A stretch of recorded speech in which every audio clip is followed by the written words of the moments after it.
We're on the internet. Yeah. So hey, we're doing this thing. We're gonna be playing some AGON tonight. And welcome back, everybody, to High Shelf Gaming. We are gonna be doing some between the island stuff tonight on the AGON front, which is exciting. We haven't really had a lot of time to sit down and just like get to know our characters, so this will be like a good time to do that. Yeah. And then when we get into talking about future stuff that HSG is up to on Wednesday, will be Brindlewood Bay, run by Mike Rachelson, who's above me. Almost did it. Almost did it. I almost did it, but then I got it right. But then you saved it. Sorry, Mike. It was halfway to like a Rickles kind of situation, Almost. but we didn't quite get Like, there. nope. I know the right way to say these things, and it's okay. I can get it. And then I've had worse. Yes. Don't worry. And then on Friday of this coming week will be our Mass Effect game, which is powered by the Cyberpunk system. So that'll be our second episode of Mass Effect. Second canonical episode. We did a whole nother episode during the charity stream, which is like pseudo canonical, but also not. It kind of depends on how you look at it. That's how I see that. So yeah, that is. I think those are all the announcements I've got. Last night we played some original D&D. That was fun. Yeah. Lost 3 Brutal. characters. We did. brutal. Yeah, it was a little brutal, and only 2 of those I think were killed by Rich. So I mean, 2 out of 3. One of them was, well, I guess Dom was killed by Rich, but really I'd like to think he was killed by David. For shutting the door. Yeah. You know, yeah. there was no defense there. No. There really Okay, so isn't. only one character was killed by Rich. Yeah. I was like, you know, it'd be really fun in this moment if the cleric turned out to be just a right bastard. Because the big giant And jeweled what was rings the cleric's were... name? Yeah. Oh God. Grand Archon Lenny the Resolute. Yeah. Yeah, Don't have time for it. You can't say the whole thing every time. that's right. Yeah, that is also part of the title. Yeah. Yeah. That is the response. Taking at least an equal amount of time to chide you for using it every time. Yes. Oh, that was so good. And then sadly, Gruff the Crime Dwarf, which was my first character, he tried to take a bite out of crime, magical crimes, and he did take a bite out of that crime. Yep. He did. But then that crime came back with a magic missile because he only had 1 hit point. So it was a spicy bite. It was a spicy bite. Yeah. It was a spicy bite. Yeah, the crime of robbing me of my ability to make decisions for myself. That's a serious crime. Yeah, look, people who say necromancy is worse than enchantment magic, they haven't really looked at it. Don't really know. Illusion's pretty bad too. Most you know what? magic is like Most magic insidious. is not it's not PC, bro. It's not good. It's very bad. PC principal on South Park would freaking hate D&D if he ever got to play it. He'd be like, "What? What is this?" Right. That's right. All right, so let's get into it. Let's get into Aegon. All right. Let's do our glorious heroics. Yeah, so I mean, today for the most part, we're taking some time off from the heroics because most of the time, you guys just kind of float, wherever the ocean and the gods take you.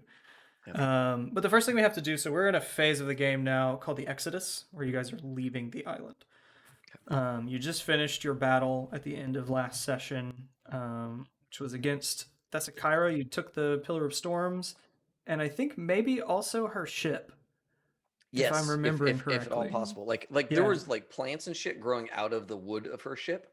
Yeah. Because of Demeter's presence. That's right. But we did take the ship. Yeah. So if you want to keep it, that is on the table, I think. Yeah, we have an option for 2 ships. The reason being, so the way it works is that you guys won the seas, which means you got to set the stakes. And then you actually won the final battle, which means that whatever you wanted to happen, happens. So let's talk about that, because I think that's something we have to type out here. It goes into our game log permanently as a record of your deeds here for the fate of the island. So we'll go step by step here. So what happens to Thessakyra, the Pirate Queen? She's been defeated, but what happens? I believe we had kind of said that she gets to go work in the mines as kind of a slave for her deeds. Yeah. She's a servant to earn back pay back her debts or whatever. Great. So Thessakyra, I'll type this in. Thessakyra Okay, the pirate. but I have a question here, Mhm. and this is for the group. So right now we're on our boat away from the island. You guys are currently in the process of leaving, Right. which is the Exodus phase. So Because we fought out of the boat. Are we going to take her back to the place? Because if we go back, they're going to be like, we want the Pillar of Storms, We have 2 ships, so only one ship has to go back, right? and the other ship can hold the Pillar of Storms out at sea. also, you know that you would know that these people they don't want to get on y'all's bad side because you kind of just defeated the most terrifying enemy they've ever faced. And we might So explain they're- to them that this is part of the deal to keep the Harpies from ransacking their minds and killing everyone. Is like the deal is you can't have this back, but you can rebuild your temple. You just can't do it with this pillar. Gotcha. Yeah. Something along those lines. Yeah. So far we have Thessakyra the Pirate Queen no more goes to work in the gold mines of Kryos to make amends for her deeds. So the other thing we have to think about here is we have Melatia and we have what was his name? It was something very, very interesting. Ionestus. So we have the 2 of them. Something you learn, which Thessakyra, having been defeated, will happily volunteer. She has no reason not to. Is that Ionestus actually helped her steal the pillar? Oh, Yeah. He kind of gave it to her, or kind of made sure nobody was there when she wanted to take it because he wanted a bigger temple. And you don't rebuild a temple that's not broken. It's silly. So yeah, what happens between Melatia and Ionestus? What happens with the Temple of Hera? What happens with those folks? Let's get a little info on them. What was his name again? Ionestus. Oh, Ionestus. That's right. Yeah, and then Melatia is the kind of like chief of the mining group here. She represents the workers. Yeah. So if anybody has any ideas for what might happen to So are Ionestus you or Melatia? saying that the high priest of the Temple of Hera desecrated his temple in order to get it rebuilt bigger? Yep. Allowed its desecration. Oh, Allowed us. He didn't do it himself. Himself. Yeah. But he allowed it to come He to kind pass. of was like, fair priests, let's go pray atop the mountain. Yes. It will take us all day to get there and another to get back. It's perfect. Hera's thing is cunning. So Yeah, how Hera feels about that. Cool with it. So how Hera feels about that is kind of we're not quite there yet. This is just what are you guys going to do? Because you guys get to decide how you think Hera feels about it. Basically, you're the agents of the gods. So what do we I think? think the town would be upset that little that bit. was what happened and the reason why this was this happened to them. I think Yeah. Hera would be upset that it didn't work. Right. It's like, look, Mhm. yeah, take the risks, be conniving, but make it work. Don't muck Mhm. this up. So what happens to Ionestus? I think A lot of room in those minds. If we're gonna tattle, you know what? I think because he's a failed con artist, he needs to go on a journey.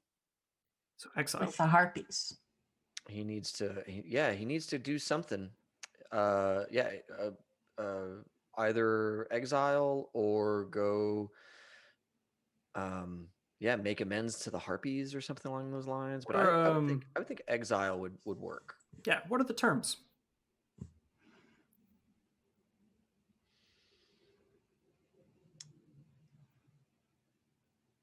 I think So Hera is also Hearth, goddess of the hearth, right. I believe. I think it's Hecate. Oh, is that? That, I think it kind of it's one of those things where it's like, but I think Hecate is the hearth in magic, at least in the Percy Jackson series, which I base 90% of my Greek myth knowledge on. women, She- marriage, family, and childbirth. So I think that he needs to atone for this desecration and failure by traveling and working to help women and families. I kind of want to put some concrete terms on this. Like, when is Eonestus allowed to return? Because I think like that's also a thing. Like, he can return. What does he have to do first? Yeah, maybe he has to be in servitude for a year. Is that a kind of a window of time that is reasonable in that age? What if he had to specifically serve a woman that is very recently pregnant for that amount of time? Okay. Yeah. Because it's like family, childbirth, like women. So that kind of. That's cool. Yeah, that makes sense. Hilarion has an idea. Sweet. What if he has to lick a harpy? No. Gross.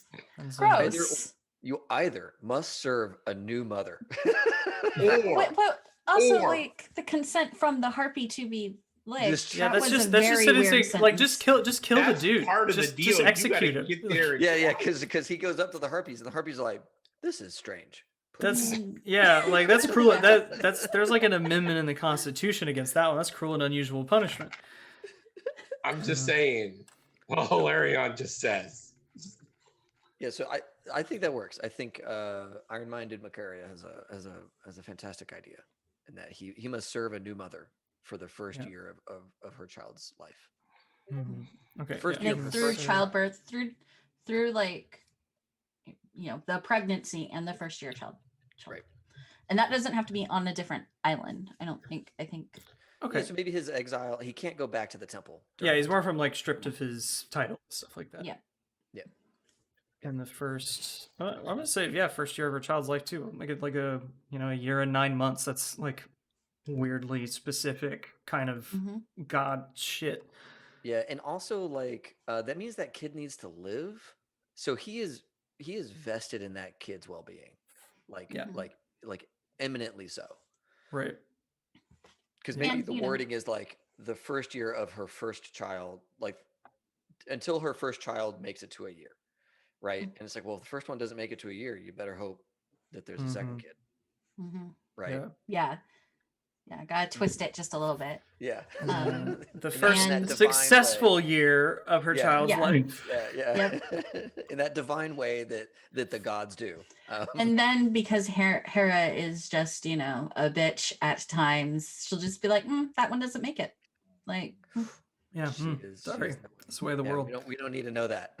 We'll be That's gone. right. That's right. We'll keep that off screen. but Hera should look on us favorably because Yeah. This whole Exodus stuff, what you guys decide to do with people, also affects like the Vault of Heaven kind of deal. Oh, Like the gods also respond to that because you're doing things in their name. So, okay, what about Melatia? Let's go to the good ones. We've tortured enough people, I think. This yeah. I'm just gonna make a note here that must serve. So which one was Melatia? She is the Minor. chief of the miners. Hmm. And she was the one who was like, maybe let's chill on the temple and try to build some practical defenses. Like that was her big argument, is like, why put ourselves in the hands of the gods when we can just do things ourselves, right? Like, So we got a bunch of pirates, right? On the pirate ship. yep. About if they decide they don't want to be sailors for us, they can go work in the mines for Melatia. Yeah. Sounds good. Yeah. So And then she what is can that? How does that become- end up for her? How does her position change on the island? Well, Now I that mean, that the- gives her the people that were attacking her island. That gives her a pirate's point of view on how to build the defenses and free labor. Hmm. Well, she'll Um, pay them. She'll pay them. She's Well, okay, but for the you know, workers, right? She's not gonna. sure. He's like, Yeah, no, you're part of the traditional- union now. You pay dues and we pay you. It's good. Yeah. Okay. So in that case, it seems like they would be brought on as, you know, expert controllers, or not controllers, expert security, right? I mean, they Yeah. could be part of a merchant marine security force for Mhm. their tradings and help them build up the defenses and that kind of thing. So it would mean that she would no longer be just head of the mine, but now have a stake in the harbor Right. as well. Yeah. Let's build a. Okay, so I've got Melatia with the aid of Thessakira and her crew works to build up Kryos' defenses, and takes a broader leadership role of the island. Yep.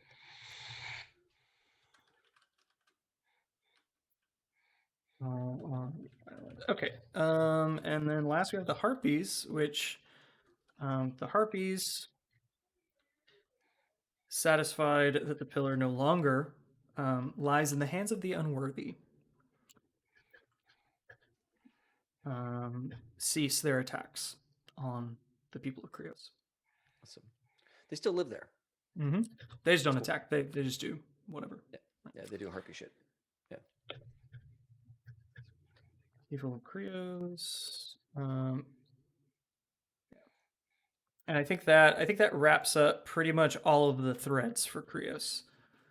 We kind of covered everybody. That So let's- one was a lot longer than the first one. Which I want to take a quick second. The signs of the gods that we saw. right. The first sign that we saw in the harbor, a pure white peacock with gold trim. Several priests following in similar dress. A sign from Hera saying, "Leading the pious to restore what is lost." Mm. Have we achieved that? I feel like maybe we have. That's up to by- Hera to decide. Sure, but in terms of like me saying, all right, I gotta make sure that we're doing everything right before we actually close the lid on all this stuff. I'm just gonna check my notes. We had a priest who ran astray. Yeah. Right. He swung for the fences and struck out, and he is going to work in servitude in order to regain his piety. So maybe we're okay on that one. I mean, obviously, other things would have been better, but maybe. Second sign, pillars of stone, man-made, but worn down by the elements. A sign from Zeus, the works of man brought low. Feels kind of like Zeus wanted some stuff to go down. Feels kind of like Zeus wanted some stuff to get wrecked. And we're not really wrecking shit. So we are But taking the pillar away, Harpies, which the Harpies were his people, and we're Yeah. helping them. Yep. Yeah, we have done good by the Harpies. That's certainly true. And we rescued his girlfriend. Sort of. I mean, she's in the pillar. Yep. Cool. Yeah, and we could release her at some other point if we chose to, right? But for now, she remains in the pillar. And then this third sign, a merchant with a pile of riches and a black raven, a sign from Hermes, spoils to those who deserve them. Yeah, I think we stole a bunch of stuff here. Yeah, I mean, you're think we got a lot of literally spoils. taking the Pillar of Storms Like- for yourself because you won it in battle. Right. I think it's and a pretty boat. safe to say. Yeah. Yeah. And a boat. Yeah. You took a whole ship. What's the name of the ship? I shouldn't put people on the spot for names of ships. That's tough. That's a tough question. That's No, tough. this is good. This is good. What is the name of the ship, though? I'm curious. Yeah. And Phaedros, this has been added to your fleet. Someone else may helm it, right? But this is, you are the naval expert in the group. So Valerian wants to be the helm. yeah, I mean that works. But what do we call the ship? Did we ever decide what Phaedros' ship is called? I don't think we did. So I feel like Thessakira would have had a kind of relationship with Hermes. And so there would be something about like a black raven in the name of the ship. Oh wow! So it's very on brand already for Phaedros' fleet. Raven like Phaedros. It's right there in his description. Yeah, there somewhere. right. Yeah. Maybe. Feels like Raven's Feast or something like that. because it's like, whatever ships we come across on this, that is the Raven's Feast. Okay. Yeah. I'm down with And that. then Phaedros, you can work on the name for your ship. We'll get back. We're going to be on the ship for the whole session, so we can get around to it. Cool. So, yeah, I think that finishes up the destiny of the island. We have a pretty good idea of what happened on this island and where it's going. Things went well because you won. Things can also not go well. It can go very not well. So next we have to, or you all have to record a great deed, for which you will be remembered, or a trophy that you seized in your adventure. One of you, probably Phaedros, claims the Pillar of Storms. I say Phaedros because Phaedros is over where the ships go, so you should probably be the one in control of the weather. Yeah. So I'll just take the keys to this. Yeah, kind of. I'll take the keys to the weather. You now have. Yeah. So what about everybody else? What was your big moment here? If you don't remember, that's why you're supposed to do this at the end of the session, not at the beginning of the next one. I had a gift from Demeter. Does that gift remain, or did I leave that on the beach when I planted it in the sand? What did she give you? I can't. She gave me a flower A flower. of a description we came up with later. We went with maybe a purple lotus that I planted, and then that lotus created the plant bridge. I think maybe you have another one, right? Okay. So you have Demeter's lotus. Okay. And you can use that again. Yeah, it makes sense. It's like kind of a trophy. Like maybe you set it in the water, and then this whole bridge came up, and then you were able to just pick it up and take it with you, and the bridge stayed, kind of deal. Sure. Yeah. All right. Macaria or Hilarion? What was your big triumph? I have a couple questions just to kind of poke at the memory. We did a sacred arts and oration test. Yes, with against the Harpies. Harpies. Yeah. And I believe I told and sang a story. And then we did a craft and reason that was mythic against Thessacryra. Yeah, that was part of the fight in this big maelstrom that you guys had kind of conjured up. That was the one we were chasing. We were chasing her. Yeah, and that was because that was the one that Xenon had called on Artemis's A or bond to make that mythic, right? Or you'd called on. I used my divine favor with her to make it. And then got swatted off the ship, pretty much. Totally got screwed by that. Yeah. I've learned my lesson about making things mythic. They don't work out for me so well. Sometimes they do, sometimes they don't. So far, I'm batting 0. Yeah. I'm 0 for 2. So then that was one. That was a good one as well. Was that? It was a mythic chase through the storms. I think that Macaria's great deed is the Song of the Harpies, and the telling of story. I think mark that down as Song of the Harpies. That's something that you can either call on the recounting the time you did that to give you an advantage, or even that might be a song that you can now sing that has some effect, whatever effect you would like it to have. Yeah. Our pathos and agony are reset, right? Or not quite yet. We're on the way there, but there's a specific time where they tell you to get rid of all that. All right, and Hilarion. What was Hilarion's great deed on the island of Kryos? Hilarion rolled a whopper of an 18 when we took the ship. Not the sighting battle at the end, but the one that set the stage for that. I can't remember what that's called. Yeah, the seas, I think. The seas. Yeah, yes. Right? And so he ran across and kicked what's her name off the boat, so that we could claim the ship. So yeah, that was that, and also he climbed up the mountain like a madman. Everybody thought he was gonna fall. Don't lie, you all thought he was gonna fall. It looked like Gotta roll down the hill. yeah. So what would you like to call that? How do you want to kind of distill that down into like something that can just be called on? I don't know. Like Vanquisher of the Pirate Queen, or Yeah, something like that. the Mountain Goat. That one's maybe not so heroic sounding, but That's so heroic sounding, but it is a good band. Yeah. oh yeah. You could do like Caesar of ships or something like that, or taker of vessels. I'm trying to Something think of like like that. I'm trying to think of something like you ended up with like you were the reason why we got to take the ship. Yeah. So like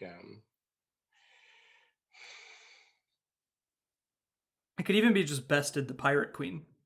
yeah. I think it's like the easiest way where you can just call upon that victory against, the Bested Queen of the pirate. Sea, right? She, Yeah. she's the Pirate Queen. Yeah, she was defeated. Cool. So, I noticed we haven't really used a ton of like advantages that are on your sheet yet, and I guess as we gain more, that'll be easier to do because you have a ton of them. Basically, that's a D10 that you can just check that whenever you want. And then you can do a contest later to actually uncheck it, basically, and use it again. You can just, like, in a contest, basically, yeah, so the example they give from the book is that, a hero regales an audience with their story and wins a contest of arts and oration, reminding the islanders of their greatness and making a great deed usable once more. So, just like reminding people that you're the shit, kind of get you your thing back. So am I supposed to I guess I'm confused by the deeds. You mean that's under that great deeds and trophies section? Yeah. So you can check any of those at any time in a contest as long as you can like incorporate that, and then it just gives you a D10. I didn't realize that you got it back. I was holding on to my one precious. Well, you can get it back. You don't automatically. You have to like actually take the time to like, we have an audience with a king. Perfect time for me to remind everybody that I'm super cool. Yeah, right. Yeah. I had heard a long time ago that those were like almost effectively one-time use magic items. I didn't realize that I could actually earn it back by that's probably my bad for not explaining that part super well. No, but I could have read. I could have been a good player and read the book, but I did not. It's all it is what it is. So that brings us to the virtues part of the Exodus, where we give everybody virtues for the things they did. And I'm going to repost this list of what they are and what they mean in our Discord to make things easier. Boom. So we've got acumen, which is a display of knowledge, wisdom, cunning, or wit. Courage, which is a display of bravery, daring, bravado, or vigor. Grace, which is finesse, patience, compassion, or care. And passion, which is love, devotion, fervor, or zeal. So let's start. I think we normally start with Phaedros. So, and then we'll go around. So I'll start. For Phaedros, let's see.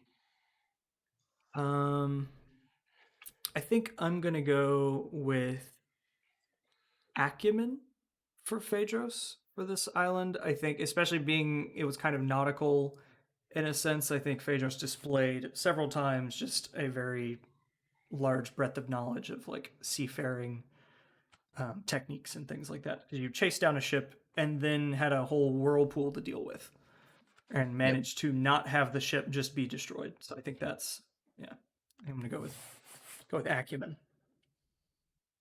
Can I ask a question? I'm Mhm. sorry. Yeah. Are we doing this a second time? I thought we did this at the end of last game. Did we? I don't think we did last time. I don't think we did. Yeah, Oh, we kind of ended right after the not for the finale last and session. decided to Okay. save it. Yeah. Sorry. I'd like to give courage to Phaedros. Okay. For putting his fleet on the line. Yeah. There were several times where that all could have been lost. and Phaedros went in, I think, knowing that to some degree. Yeah, it's super fun when your ship gets destroyed because then you just kind of wash up on the shore of the next island. Like, you fall into the sea, that's- you're lost. Eventually, you get where you're supposed to go. Dang. And I don't know actually like how the voyage phase works in that case. Like if it happens during the voyage. I think the only time it can happen is kind of in just a really bad leadership phase or during an island. So it's like it doesn't tend to happen. Right. To mess with your recovery, but that would be a very interesting thing to happen. Well, may No we not rest. live in interesting times. That's Yes. Yeah. That's right. Hilarion will also give courage because he led us with daring, charging forward to catch the pirate queen. So Nice. so we'll go there. Yeah, and Heather, what you got? Courage as well. Courage, sweet. So 3 courage and acumen for Phaedros for this side. All right, next up, who's next on the actual layout? Boulder like Hilarion. What shall we bestow on dear Hilarion? I think for me, yeah, I'm gonna have to go courage. That's kind of Hilarion's shtick, right? Is just going and doing the thing. Just I can fight the battle. I can climb the mountain. I think just definitely a lot of bravado. Yeah. A bravado heavy hero for sure. I think it needs to be recognized with virtues. So we're gonna go courage on my end. Yeah, and I don't think we have to have an order. Just if you think of one, just toss it out. Yeah, I was picking courage as well. For much the same thing. Of like, I'm gonna go onto her ship. I'm gonna kick her off the ship. I'm gonna run out on this like branch to continue to kick her.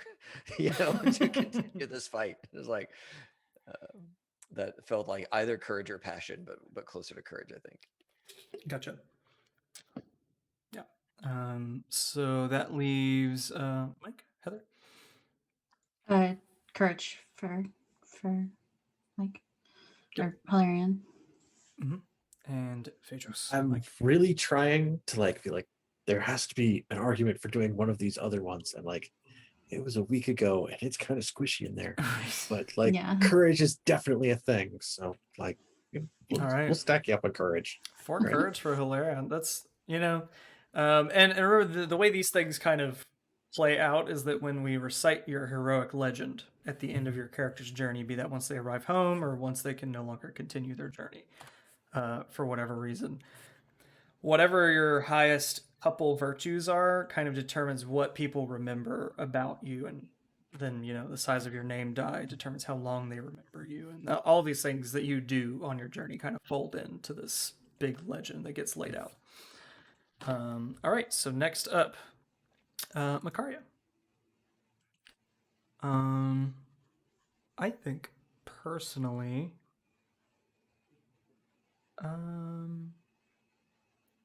what I think maybe passion. I'm leaning passion for the fervor and zeal of facing down some harpies with a story kind of deal. Is that is showing that is being able to communicate a lot of sincere feeling, fashion, and passion to convince harpies with a song and a story.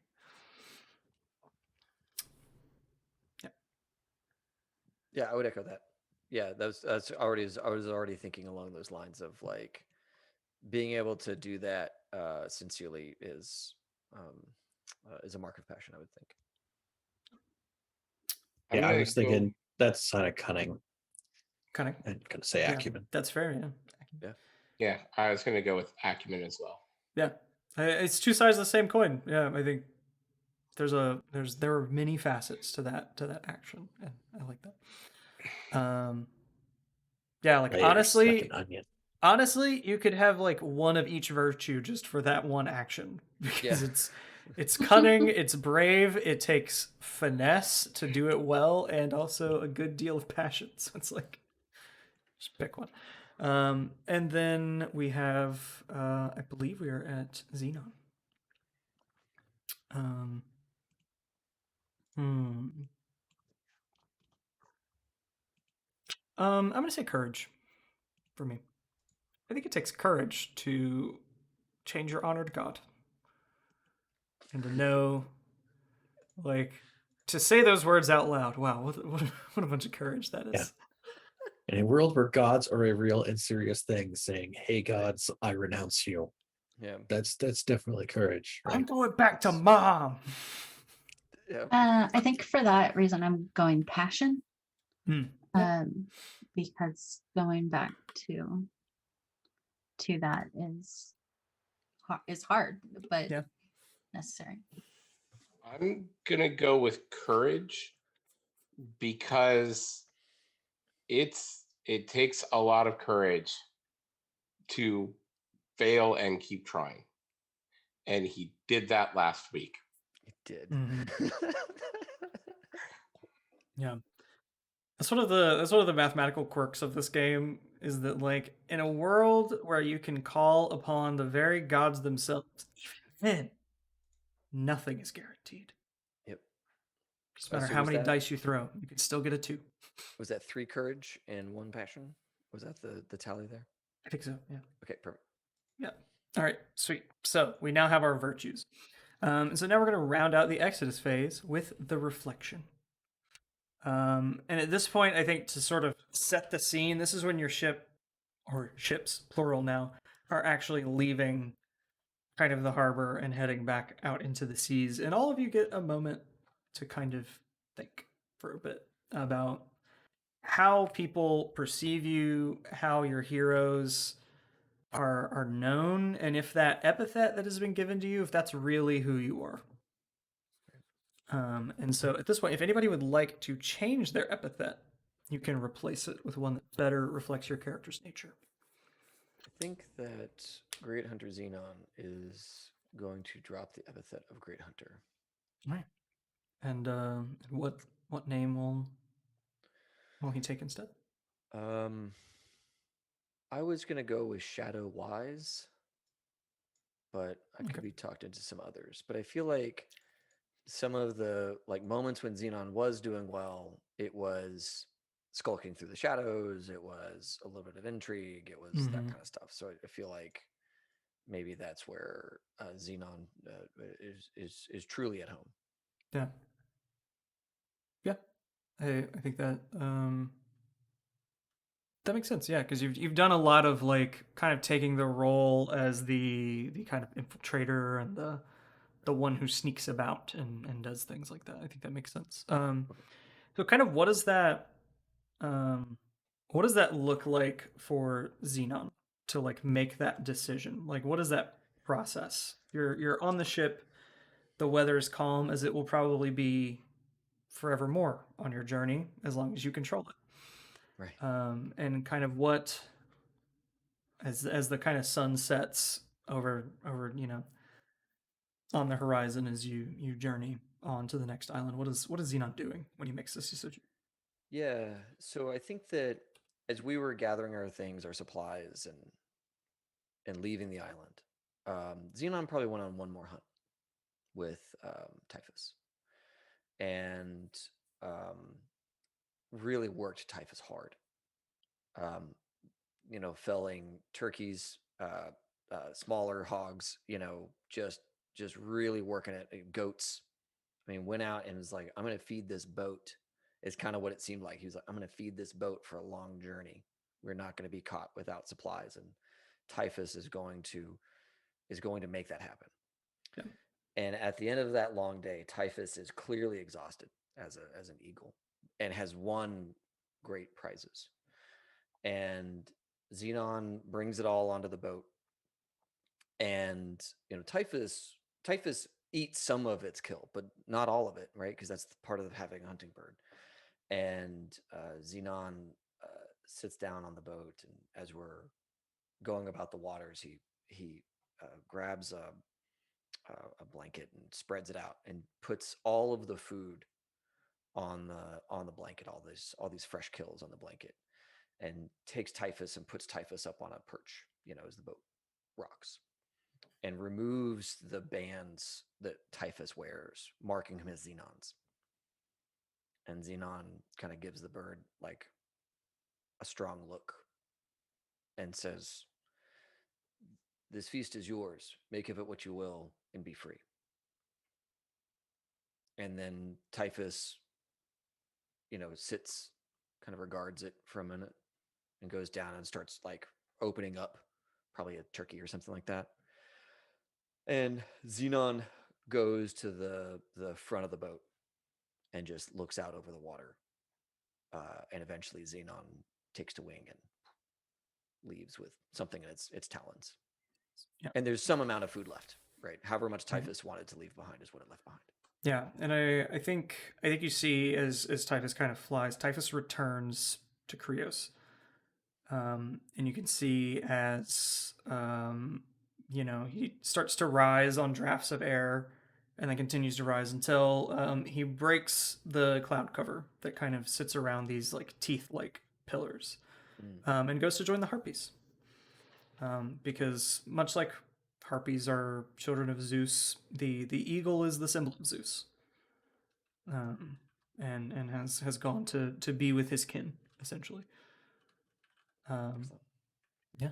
So we'll have to find you. Maybe you choose a new weapon next time you fight. Yeah. Or you might keep the bow, but at least the hunting pet has been released and is free. Yeah. All right. Great. Yeah. So that's our Exodus phase. You love to see it. So now we move on into the Voyage. And I think it's been a few hours now. There's no islands in sight. The mist has once again sort of, you have the Pillar of Storms. You would think that this mist could be dispelled with its power, but for some reason, even that can't prevent the mists. And we're still reading the manual. Okay. Right, still reading the manual. Still got to figure out. Phaedros has to attune. You have to attune over a long rest, right? So, and also like she was so connected with it. There was some weird stuff going on with that, and Phaedros probably isn't all about being of glowy eyes and things, right? Crackling skin. Like, it's like I don't know, man. I'm gonna keep hanging out with all you guys, and like, so you gotta do something. I'm just a mortal man. I gotta catch up, right? Yeah, that's right. Hilarian's got all kinds of ideas. He's trying to help. You gotta like rub it. Maybe did you sleep with it under your pillow? Did you? Yes, the 5-foot tall pillar. That is your pillow. This is a body pillow. This is ancient Greece. That is your pillow. It's just a big rock. I don't know. No idea. I just, you always see those beds in like historical like fiction, and it's always just a stone slab with like a blanket on it. And I'm like, really?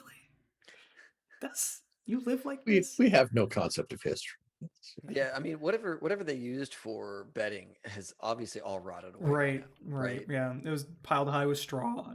Yeah, like cowboys used to sleep on like rope beds, where you take like a big thing of rope and like just keep retying until it's like a big sheet, and it's like the worst thing in the world to sleep on, but it's better than a rock. Right? It is better than a rock. But yeah, the mists have kind of come in, but you haven't yet kind of had the vaults of heaven revealed to you. It's like there's kind of cloud cover at the moment, but you know that eventually, after the sacrifice, after things like that, it will be revealed at some point to you all. But we're currently in the fellowship phase, and at this point, you can. Well, actually, not yet. After this is done, you get to remove all your pathos. It really makes no difference, but it's important that we do these things in the correct order. You better keep every single mark of it.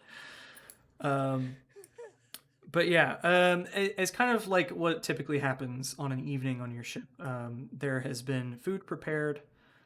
The cool thing about having a setup for flaming arrows on your ship is that that's just a big ever burning bed of coals. Really good to cook on. It's great. It's like having a griddle at a kebabs all the time. Just at a Waffle House. Yeah, it's like having the big thing at the Waffle House, basically. And so yeah, food has been prepared. A lot from what Xenon gathered on what may perhaps be his last hunt. wine and beer, because some type of beer, probably not no IPAs, but they've got some form of grain-based alcohol, or wheat-based kind of deal going on. Yeah, and this is the time where each of you get to ask one another one question. And this time, since we're taking our time with it, we're going to do it a little differently. I think each question is going to prompt a scene. And we're not going to hear what the heroes say in response to the question, but we're going to see what they remember. Cool. As kind of like an alternate take, because we're going to take our time, right?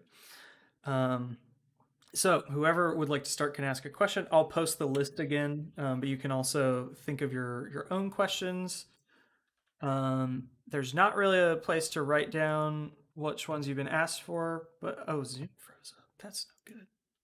It's okay. Oh, These things are also pinned, by the way. Gotcha. Oh, they're pinned. Yep. That helps. I'm gonna post it. I'll post it. Can't stop. So who would like to ask a Can't question stop, first? won't stop. Can't stop, won't stop. I'm gonna post it. So here's a question for another hero. And remember that once you ask the question, and it is answered, then you both gain a bond with each other as you're kind of,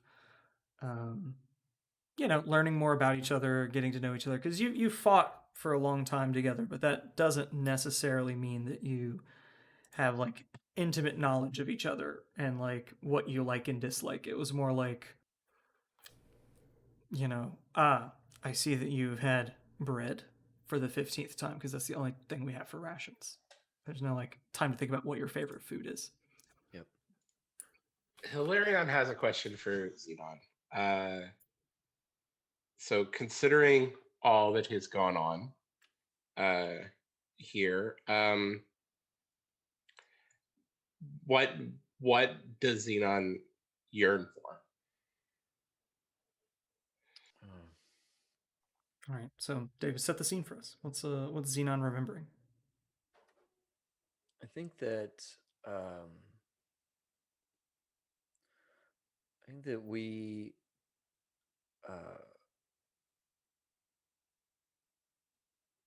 find ourselves in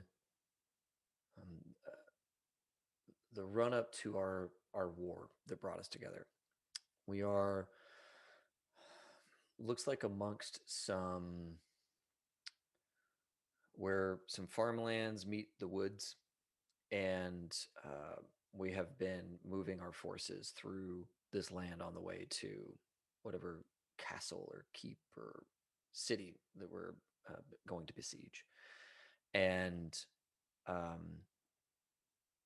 Xenon is there with a group of hunters that have been like keeping the army fed and going out and gathering foods and that sort of thing. And there's this moment where we've made our way into a farmhouse. The family's long since abandoned it, right? Army is coming, get out of here, kind of deal.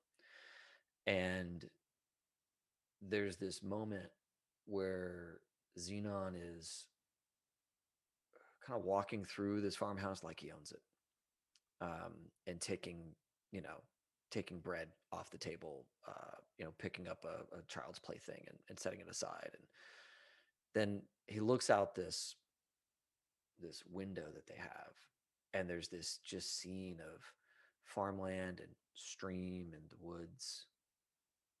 And he's taken in by a moment of just realizing that these people have had a kind of paradise that he hasn't known. And here he is kind of robbing it, and he feels kind of gross about that. And so he sets the things down and tells his hunters to leave this room. We need to, they may have poisoned everything, right? Mm-hmm. Like he'll maybe make a show of sniffing the bread and telling them, this is all poison, we need to go. None of this is safe for us to gather. Let's go and get wild game. Let's go and get things that haven't been sabotaged. And does what he can to protect the beauty of that space, and now wants it for himself in some way. Great. Yeah. So Hilarion and Xenon gain a bond as Xenon describes this, right? This thing that he yearns for, this like idyllic life, this just peaceful calm, mundane life that has never been for him. Yeah. All right. I think it's Xenon's turn to ask a question. Ooh, okay. We'll do it like that. Yeah, Whoever I gets like to that. ask a question. Unless we have some cross pollination going on, then we just have to pick one. But they just go back and forth between him yeah, and Clarion all night. Yeah. Yep. No, Why do you have 32 bonds? Yeah. Hey, we could do this. We are well bonded. So I think that Xenon will kind of going around the boat at some point. You know, we're feasting and eating and that kind of thing, and he'll saddle up next to Macaria,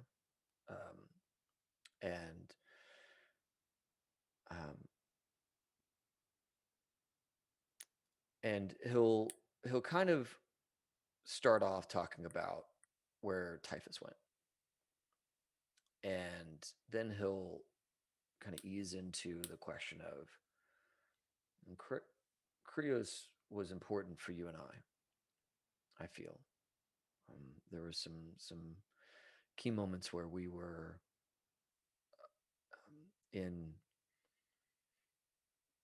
I would say, in sync. What is your feeling of this island and how we left it? Yep.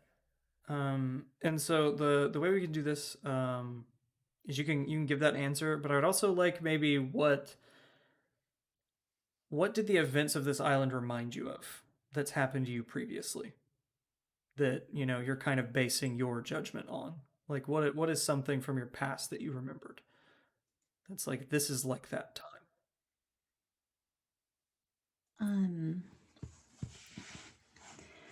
I think there's a lot to be said of people blindly worshiping or getting lost in worship versus the reality of work and the need to make or bake or eat. And there were times at the temple where we would see people only pray, only bring sacrifice, always ask for something more. And you would talk to them about their day or how they came upon this. And they would say that they were giving everything to Demeter in the hope that she would bless them in some way. And I think that there has to be balance between the work and the worship of the gods. And much like back at the temple, this island needed to be reminded that you can't put all of your faith in just the priests. That good hard work, a good honest living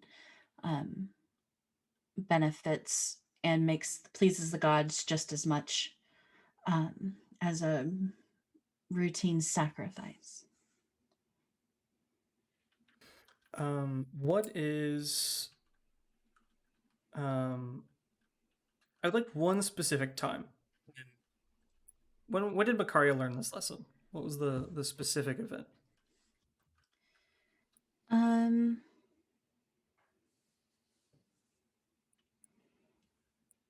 Makaria was younger, maybe 12 or 13, working and learning at the temple, and saw a man that came every day to ask for the blessing of Demeter and would sacrifice all his barley, sacrifice all his grain, keeping but little for himself to eat. And Macario remembers him walking in looking so famished but still begging for Demeter's guidance.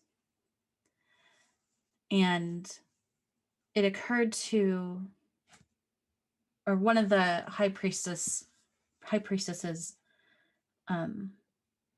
looked upon this man and gave him the advice that while Demeter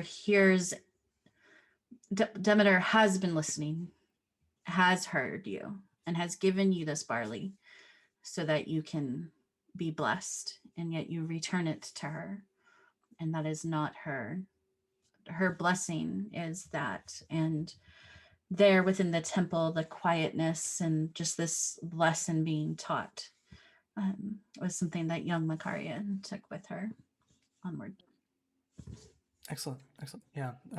So Xenon and Macario take a bond with each other.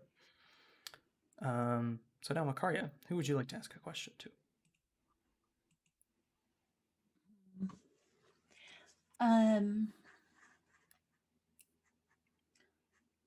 Hilarion.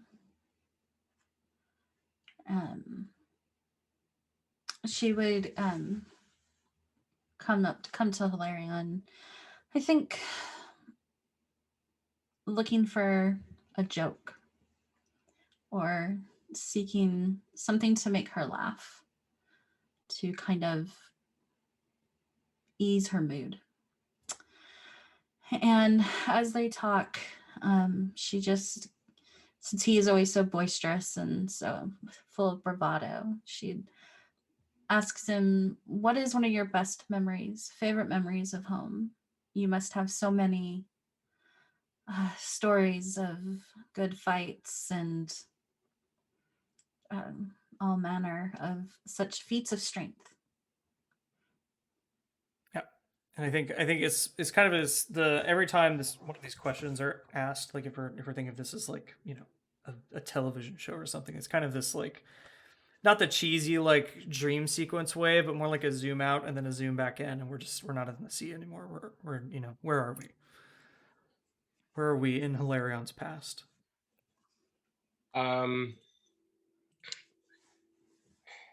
She wants humor. She wants a story of bravery and bravado. She assumes that. Oh, anyway, I'll shut up. So, Hilarion tells her of one of his favorite memories of home, one of his favorite stories to tell. It is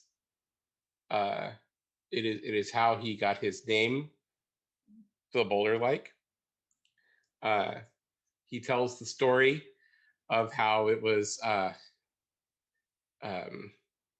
late in the evening, and his wife was very pregnant with their fourth child and wanted honey, and there was none to be found.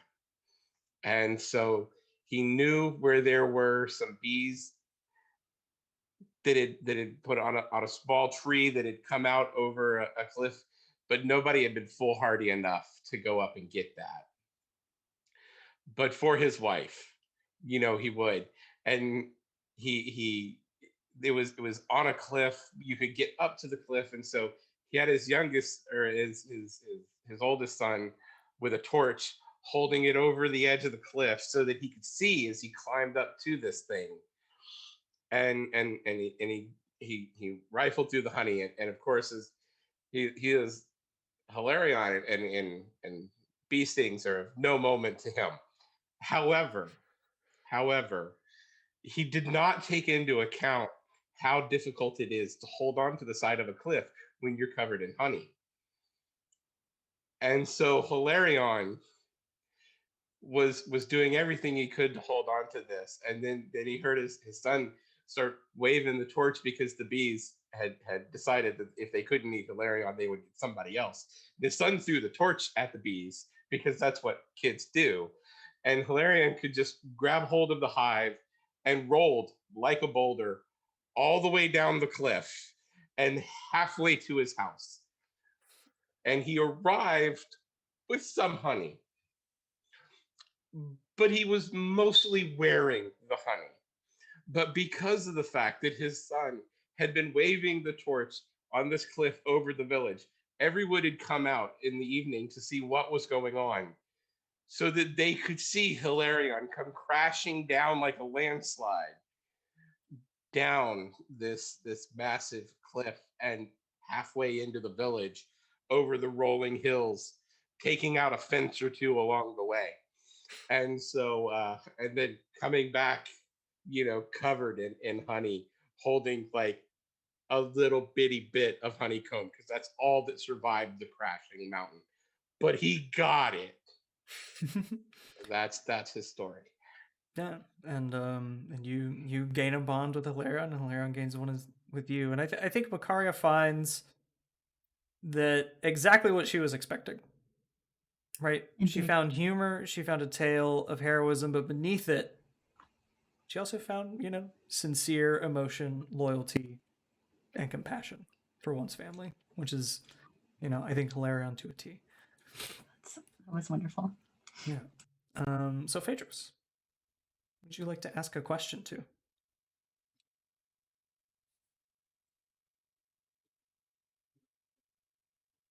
It is. Wait, I thought it was Hilarion right? asking Phaedros. Has Hilarion asked a question? Yeah, Hilarion asked one, and then Xenon, and then back to Hilarion. Yeah, so Phaedros gets to ask a question. I think he's the only one who hasn't asked one. Okay. Yeah. When you've described Makaria before, she's like older, wasn't she? Like a little bit older. Yeah, she's like in her probably like 30s, like 30s or something. Okay. Mid 30s, I don't know, but she ain't dead yet. She's still spry. Yeah. But she's near death. She's getting 30s. there. Yeah. By their life expectancy, she's like way over halfway point. Why is she even here? Like what? It's only because she's a start demigod. a family at 13, and you've gone like well past that. Yes. Yeah. So I think in kind of sitting here in the evening on the boat, after kind of the meal and like having a glass of wine and stuff like that, he'll be in conversation with Makaria and just kind of like, he doesn't call her old, but he will be like, you have more years than most of the rest of us here combined. Why go to war? What would drive you to go do what we've done before we wound up on this voyage trying to get home? Macario would kind of smile gently at not being called old, but also being called old, and would relate being at the port or the docks where the ships leave from, and standing there saying goodbye to her husband who is going to this war, and she's much younger, a marriage age, recently married. For the purposes of our fantasy, we'll say at least 18. Yep. It's not historically accurate, but that's not what we're here for. We're here for not icky. So yes, we're gonna keep it not icky. And he was brave and cunning and knew everything that he should. He was a great leader. And she said goodbye to him there, and never to see him again. And after that, it took her time to grieve and realize that many women had fates such as that, where their husbands were taken from them due to war. And so she, standing there, older now, on a similar pier, looking at a boat ready to leave, she decided that maybe these men, these people that think they are leaders, are not, and are simply trying to be glorious. And they would need a resolute mind to guide them. And so she came to war wanting to be steadfast and lead to make sure that people went home. And that is kind of her thoughts as she was standing there, seeing her husband off to war and then seeing herself off to war. That reminds me of there was always a saying at my church growing up, and context matters here. It's at a Southern Protestant church. It was the husband's the head of the house, right? The wife is the neck to turn the head, right? Like that's kind of Macaria's point of view here. Kind of echoes that a little bit. It's like sure these men are leaders, but they need somebody with some sense to help them lead and to keep them from doing anything stupid. Yeah. And so you two will gain a bond with each other. And this is a little, we're gonna go a little outside the rules here, because I'm definitely not gonna let Phaedros get away without revealing something personal about his history. I'm sitting here like it's class. It's like, don't call me, don't call me, don't call me. Yeah. So yeah, I think we find Phaedros a little later. As maybe some of the crew have gone to bed. People are winding down, and Phaedros is left, like he is most nights, sort of to tend the ship before bed to make sure that all is as it should be, and that you all can voyage throughout the night without too much upset, or at least make it to where whatever junior crew member gets the short end of the stick and has to stay up all night, make sure that they can't fuck it up, kind of deal. And I think that's a very almost like mechanical process for Phaedros after being on at sea for so long.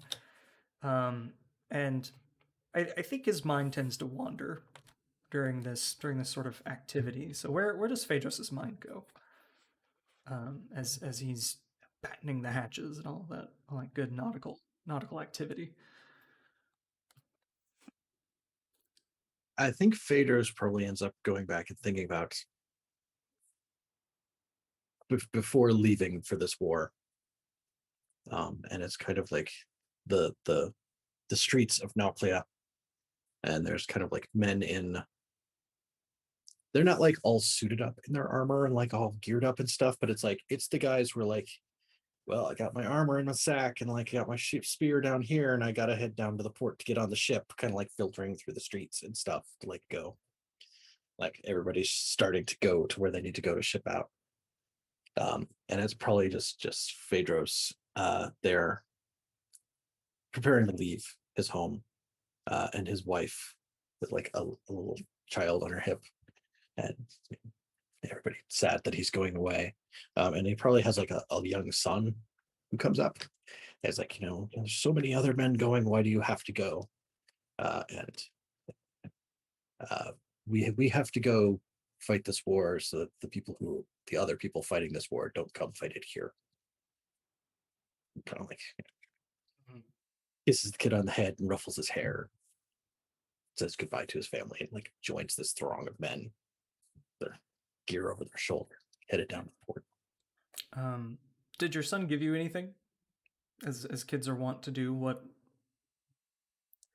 did Phaedros's young son deem the most important thing that he had to give his father to make sure he got home safe?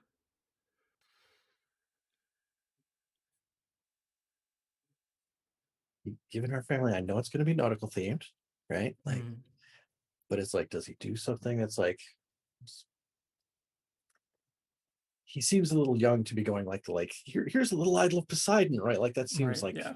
He's too little, kind of like so maybe it's like kind of a little like toy ship that's like kind of crudely carved out of a piece of wood with like a little mast kind of deal. Yeah, and I think that's kind of what we see that Phaedros is kind of pulled from his pocket to kind of look at before going to bed. Yeah, so that's our fellowship phase. Ooh, that was fun. So you always have a ship to get home. Right. Yeah. I love it. That's good, man. That's a good fellowship phase. Fuck yeah, guys. We role played the fuck out of that. I didn't do anything, so it's not me, but you guys. Oh, so good. Love that.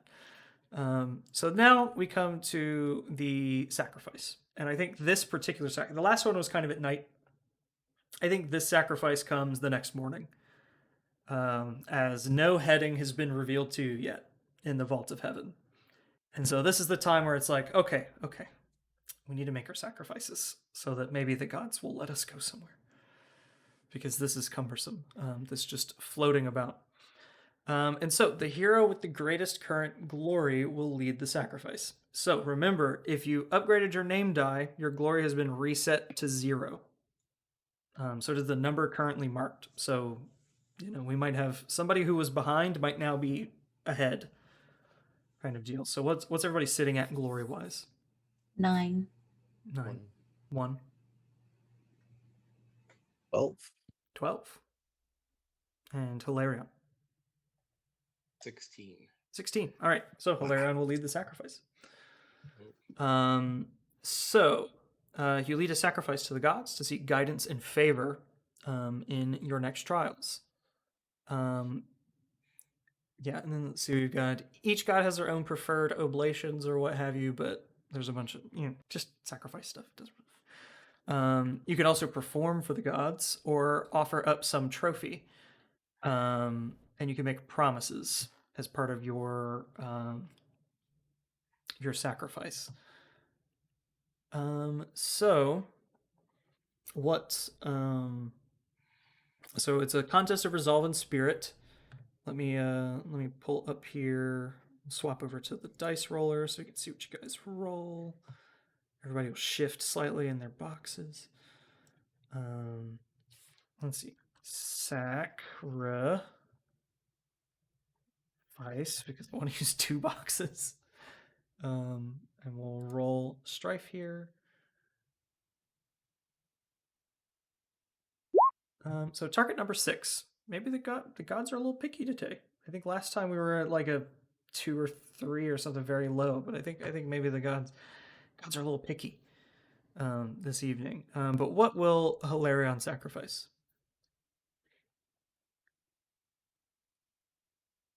And to whom? Because remember, you get 2 divine favor, and it can be to multiple gods. So basically, whoever you're getting 2 divine favor with, that's who you sacrifice to. Okay.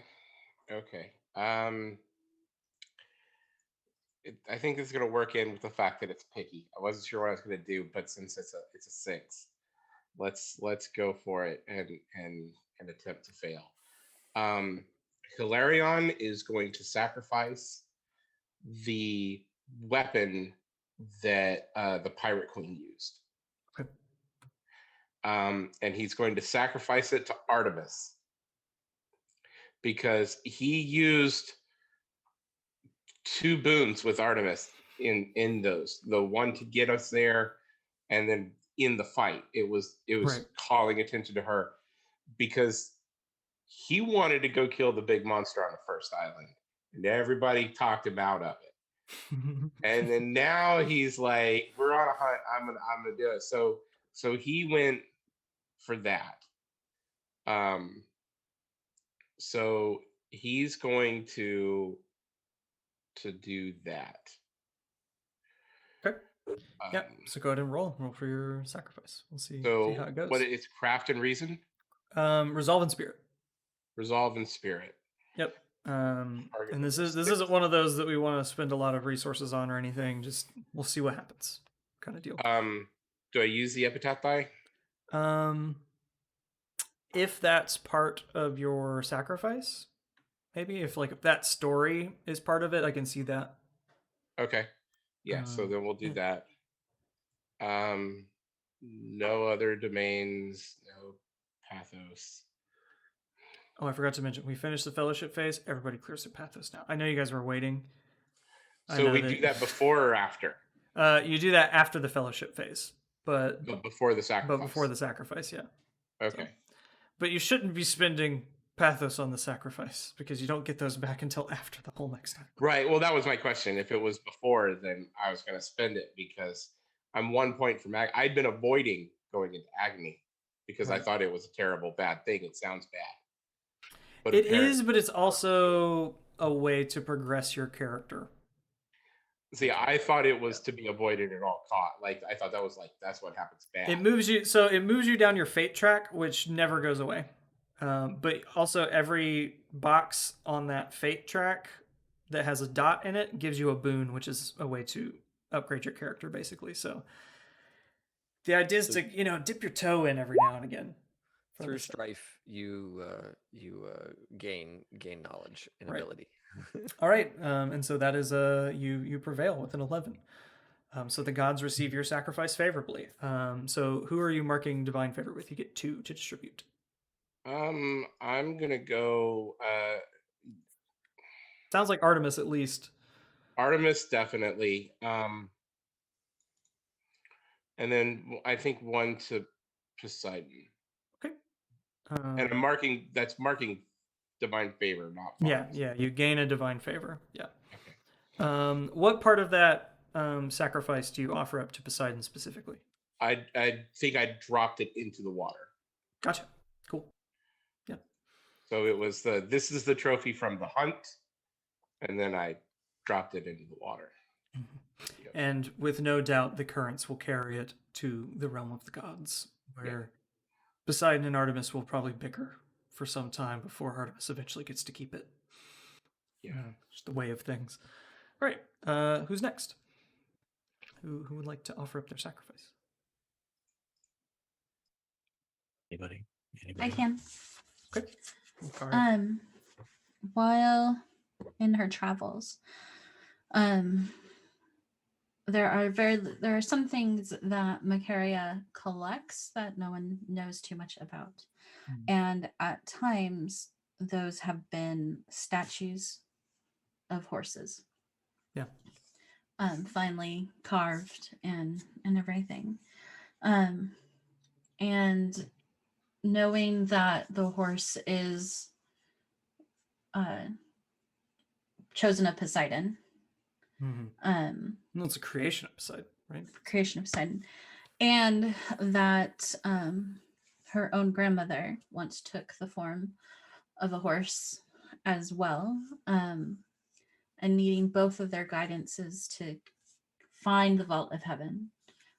She will gently set these, I guess, to float, to sink into the sea as her sacrifice, albeit small, but her hopefully to be heard by the gods. Yeah. Well, I mean, this is a collection, right? So these are things that are important to her. They're important, right? They have value, they're carved, so they're also one of a kind.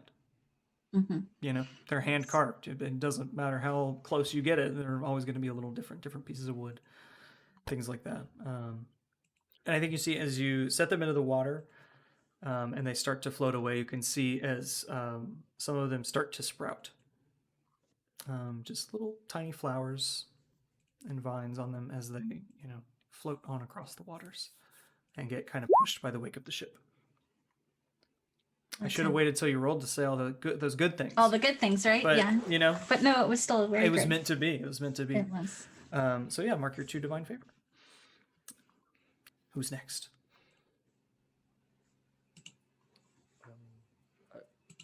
I think when there was like the whole maelstrom and there's like all the weird sea creatures and all that sort of stuff around, that for the most part they've dissipated, but Phaedros has been keeping an eye out, and there's definitely like a pair of sharks that have been following. Yep. So there's a point where he'll kind of like go back to like one of the lower decks. You just keep throwing scraps off the back of the ship, and they just keep getting a free meal. So they're good. I know, right? Like it's like, yeah, you're not. But he will say to them that, like, I recognize that you're hunters and you're chosen of Artemis, but you're not supposed to be here, and we're in Poseidon's realm. And he will like kind of like clutch the dagger in his hand and pull it, squeeze some blood out into the water. It's like, there's your prey. You've caught your catch. Yeah. We're Poseidon's now. Great. Yeah. Yeah. Roll it. That's awesome. Yeah. Love that. That's metal. I think that's what the kids call metal. Welcome to Agon Borg. Oh. That's right. No other domain, no support dice, no divine favor. 10. 10. Okay. It literally changed so fast. I did not see that the name changed. I was just looking at it like, what happened? Yeah. 10. Yeah, on a 10, these drops of blood, they kind of, you see as they kind of spread out in the water, and you can see the sharks kind of, they do that thing where like their pupils get really big. I'm calling on some classic film references such as Finding Nemo. Their eyes get real big, and I think they kind of like circle this blood, and then I think both of them kind of jump from the water and then swim down, like kind of through where this blood pooled. And I think you don't see them again. And you feel that this means that the hunter has been sated and got what it needed. So who are you marking divine favor with? I was going to do one Artemis and one Poseidon. Yeah, cool. And they've received that favorably. Artemis recalling her hunters of the sea, and Poseidon giving you calm waters. Though maybe Poseidon is kind of a little like, I don't know how I feel about this pillar thing, but okay. I think Poseidon maybe has it's all above the water. That's right. Zeus's domain. I can still make waves if I want to. But, it's fine. I'll just, Poseidon just has to get creative if he wants to give you guys a little trouble. Just can't depend on the wind or the rain or anything like that. He's got to sink you guys. One whirlpool, and we're hosed anyway. Yeah, right. Whirlpool, like 60-foot wave, whatever. Those things. I saw a graphic the other day that was like tsunamis of various sizes and like tidal waves, and it started with like, this is the size of a person. This is this wave, and it got up to like those mega tsunamis. There's been like a few of them in history, and this like 300-foot waves. I'm just like, I'd be done. I'd just be like, okay, well, that's it. We're done. Yeah. We're done. I watched a documentary not too long ago about the rogue waves that happen that are just like stories tall that just no reason, perfectly common to just take out ships, and it's just like, no. Yeah. What 300? I don't even think 300 was the biggest one. We get like 20 or more new shipwrecks a year, right? And some of that's got to be just like random wave mechanics going on, like just capsizing a ship, I vastly underestimated the tallest tsunami. 1,720 feet. Whoa. Taller than the Empire State Building. Whoa. And that was in 1958. That's like not ancient history. Alaska. Oh, okay, sure. Yeah. Latuya Bay. Oh. So, yeah. Oh, that was I think that's where like a big glacier like slid down a mountain into a bay and then like it was like took out everything so high, and so like there's all just new growth trees up to a certain line, and then it's old growth above that, and it's like nobody saw it happen. They just it only killed 5 people. Oh God. Okay, well, those 5 just 5. Yeah, they saw it, but like I guess if there were a place for a 1,700-foot tall wave to hit, right, it would be a place where there's only like 5 people. Right? Yeah, that's better. Like, yeah, but I'm gonna roll my thing before I do the scripture. Okay. Yeah, sure. See how it goes. Okay. 12. Okay, great. So you will be receiving a bond with a god for this because you were best in the sacrifice. Oh wow. In addition to your 2 divine favors. So what do you sacrifice to whom, and how does it go spectacularly? Yeah, right. So Xenon has been through a lot in these last days. And Xenon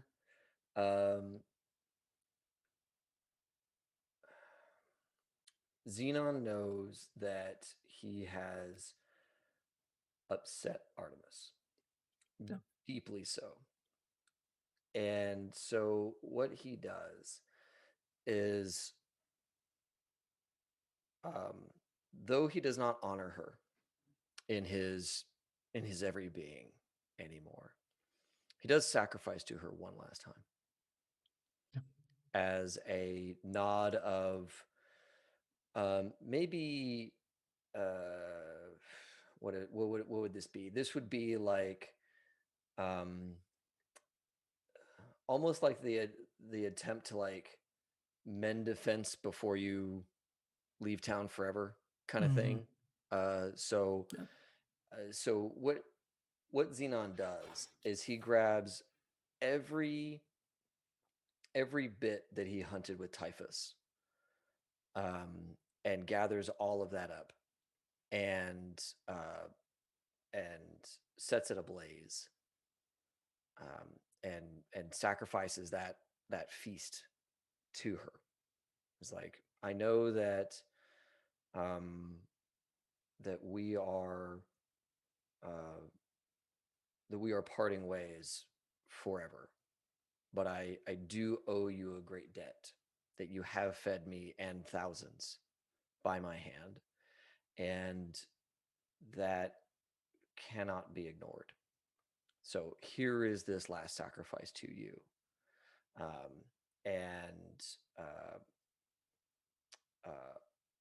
And for the kind of actions that brought me to this moment, I'm going to include Hera in that as well. Now, who do you take a bond with? I want a bond with Hera. Okay. Because I don't think that I'll earn a bond with Artemis. You can. I think that's okay. Perfectly acceptable to I have a wanted bond. one with Artemis, but I was like, I don't know that Xenon gets one at this stage. No, I think you do. Okay. And I think as this sacrifice takes flame, there's like this burst of flame. Like it starts to take normally, but then kind of the will of the gods kicks in, and they take this into their domain. Things don't, when you burn a sacrifice, it doesn't always go normally. Right. And I think this burst of flame takes the shape of an eagle briefly, and you can hear like the screech echo out across the sea.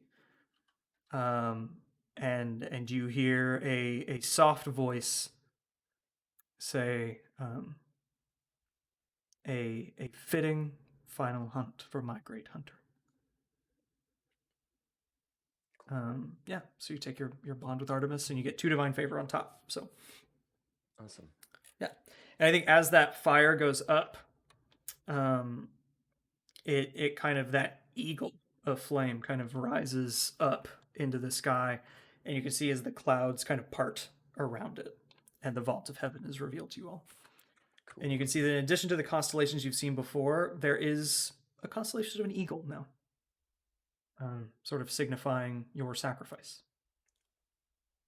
Because not only did you sacrifice this hunt, you sacrificed your implement of hunting and your companion.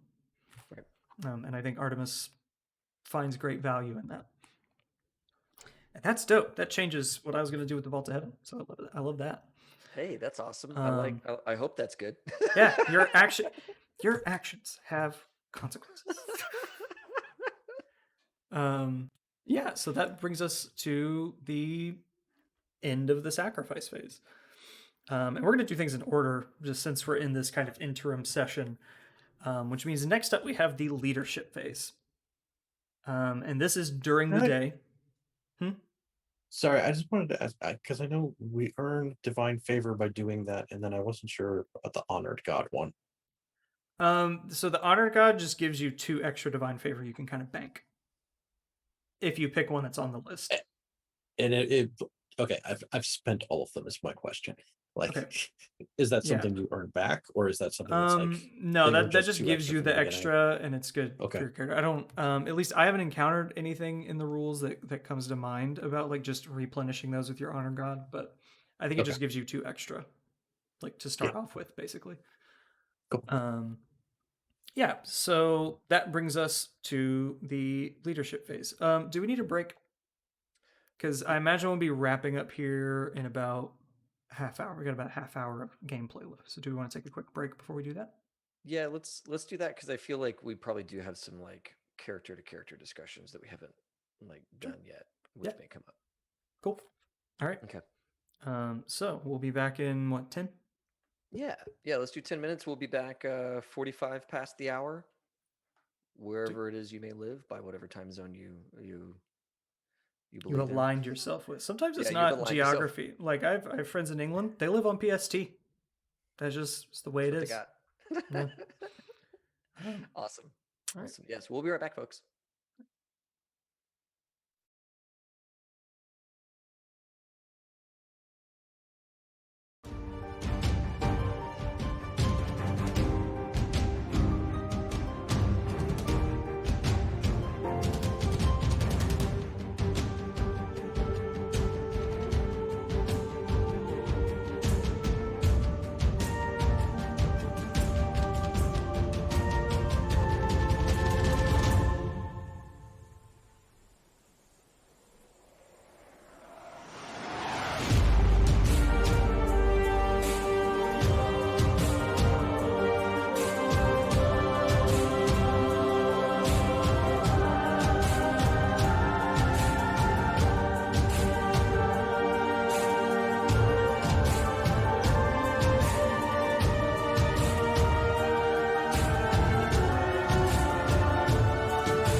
man, thank you so much for the raid. What a great thing to come back from our break to see. So you're all amazing and wonderful. Death Dice and Dungeons. Yes. Oh yeah, Foundry test. Yeah, the dynamic lighting in Foundry is apparently much easier to set up than in other platforms, is what I hear. So good on you for making the switch. There's a big, so we do a lot of Cyberpunk, and in the Cyberpunk Discords, there's a lot of talk around Foundry because there's a bunch of really good tools for Cyberpunk in Foundry. So I think tonight we're doing this is all in Roll20, but that's because Evil Hat has put a lot of energy into Roll20 for AGON. Yeah, and are continuing to put a lot of energy to it from what I've seen on Twitter so far. Yeah. Eventually, I won't even have to type stuff in. I'll just click and we'll go. And John Harper will show up and just like make the game happen. Yep. It'll be all right. Yep. Yeah, I think it's Sean Nittner that's working on all those like Roll20 assets. So basically, yeah, just make it autoplay. That's amazing. Yeah, that's so good. Just play the game for you. It's like a video game. What am I here for at that point? Yeah, you know the weird thing about Foundry is that like either the GM can host it at home, or you can go and pay a hosting company like right. Yeah, you got to host the server. Which I think is how Fantasy Grounds does it too. No. Maybe. They're a paid service. There's some other one that does that. I forget what it was. You might be one of those like tabletop set type games. Yeah. Where you like make your own server kind of deal. Yeah. So folks, we are going to get back to AGON. We just finished our second island, and we did all of our like sacrifices to our gods. So we now have some more divine favor to spend on the next island that we're going to go to. Yeah, it's been a wild ride. We've renounced some gods, you know, and now I honor a different one than I used to, and so, you know, you parted on good terms. You parted on the best possible terms. Saved it right there at the end. I clinched it with that with that incredible roll of sacrifice. Yeah, like worst case, y'all are about to get to that like D12 wrath going on. It's like I don't want the D12 wrath. I want the D6 wrath. It's like lower than the normal. Right, lower than the lowest. Yeah, you want this. You want the nothing wrath. That's what you want. But yeah. So I think we are at currently the leadership phase. And normally we'd save that. Like I think in previous like voyage phase, we save that kind of like to the end, put it on the next session kind of deal. But since we're spending this whole session between islands and kind of journeying on, I think it'd be a good time to do it here. And I kind of want to do it like we did last time. I want one of you guys to spot something worthy of a leadership contest. So what do you see? Last time we had a little atoll and a lagoon, and it was, you know, sort of a race to claim this this banner that had been left there on this just atoll in the middle of the sea. So what do we got going on this time? What has been? Do we do that before we do the? We do, yeah, before the Vault of Heaven. Yeah, we're following the order in the book this time, not the order that we're almost out of time in the session. Last time we played by our own rules of whatever we wanted, and now we're rules as written. Yeah, last time that's how we go. Last time we went a little over on time, and so I was like, let's do the Vault of Heaven so we know what's going on there, and then next time we'll just start with the leadership. But here we're just gonna go ahead and do it. And do it now. Figure out who's the leader. I think I suggested the last one, so I will not suggest this time. Okay. I'll make somebody else do that work. I think maybe we won't have that problem. Where like I think anybody who comes up with something can call it out. Thanks for all the follows, guys. You're all awesome. Thank you. It tends to be that the first person who has an idea gets to call it out. I think is the best way. We'll edit it. We'll edit all this pause. I know a good contest. We have 2 boats now, because after 2 boats. The Isle of Kryos, we have absconded with the pirate queens. Yeah, with the Raven's Feast. Yeah, the Raven's Feast. Right. So I think that. And Phaedros' ship, which is called. To be determined at a later date. Determined at a later date. Then I think maybe. Yeah, it's called Name of Ship Goes Here. We'll edit that out in post too. I don't know why all of a sudden we're editing our live streams. But here we are. It's so terrible of us to do. Yeah, so I think then the Ravens Feast and To Be Determined get into a race. Oh, sweet. So how do we want to do this? There's 2 ships. There's 4 of you. I think everybody can roll if you want, or if you want to do it as like Phaedros is helming one ship because that's his ship, and then somebody's helming another, and you're going to support each other. I think that's also like both ships have oars and sails, right? Right. Yeah. So we could split it up that like one of us is taking the sails of one and the oars of the other, and it's like what aspect of the ship makes it win. Yeah, because we will have like numerically who's best, right, and who wins. Right. So that's something to kind of take into effect, because this isn't really a contest for who wins the race, right? This is a contest of who impresses the crew the most in the process of winning the race. So that's kind of how this works. Who has the most glory in this boat race? Yeah. Yeah. So who's on what ship? Hilarion is definitely on the ship opposite of Phaedros because he wants to helm a ship.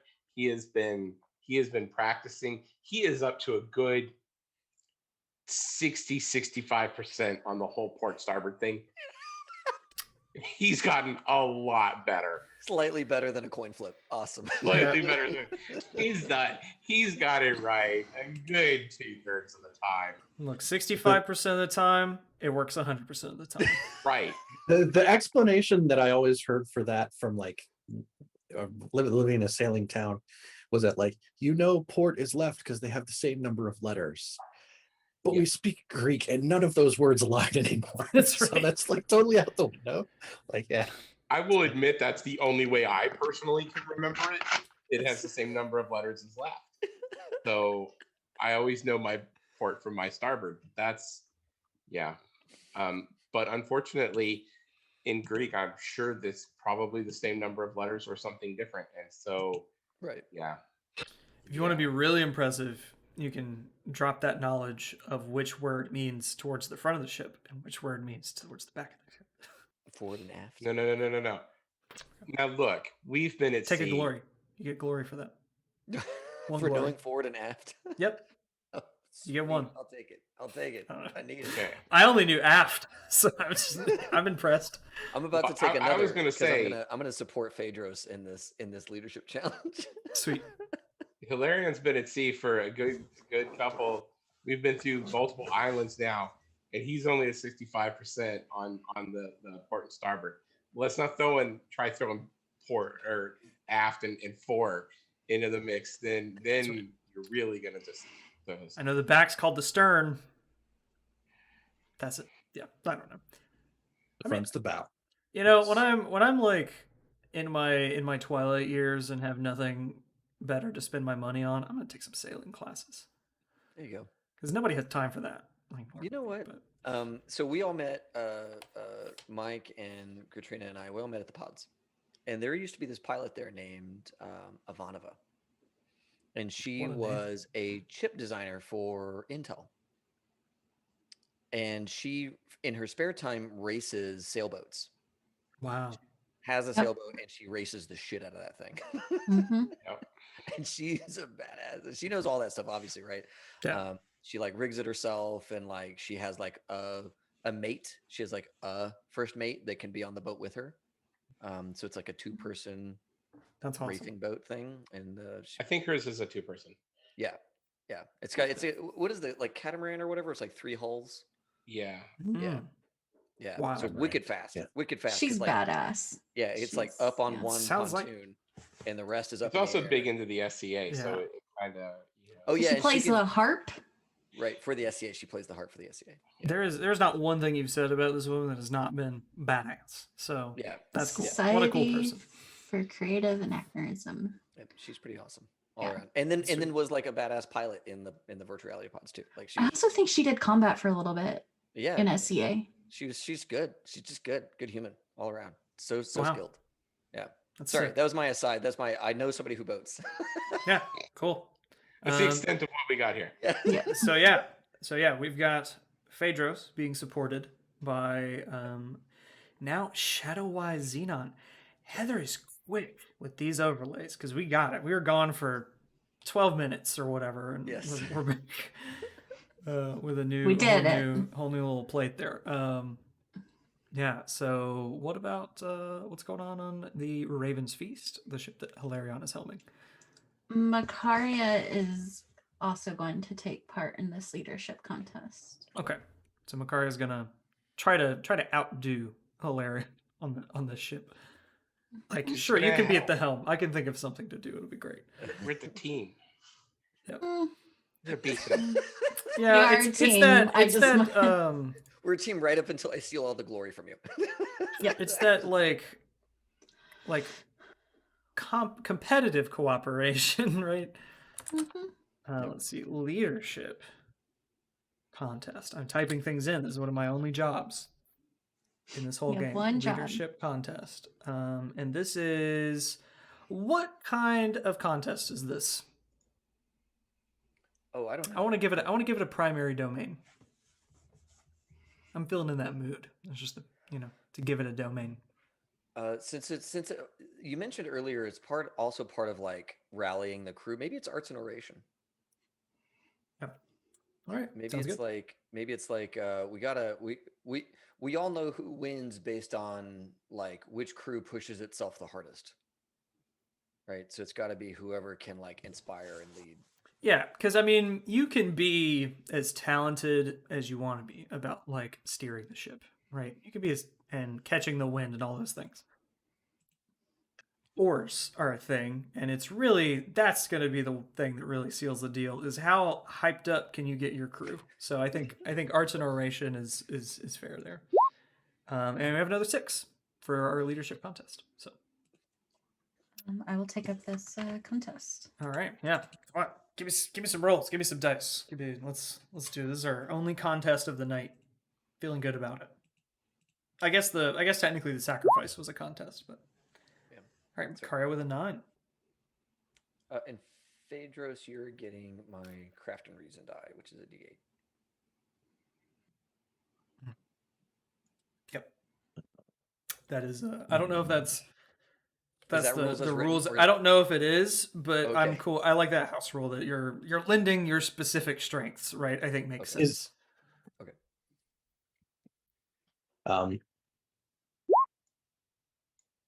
Okay, Hilarion with 6. All right, Phaedros.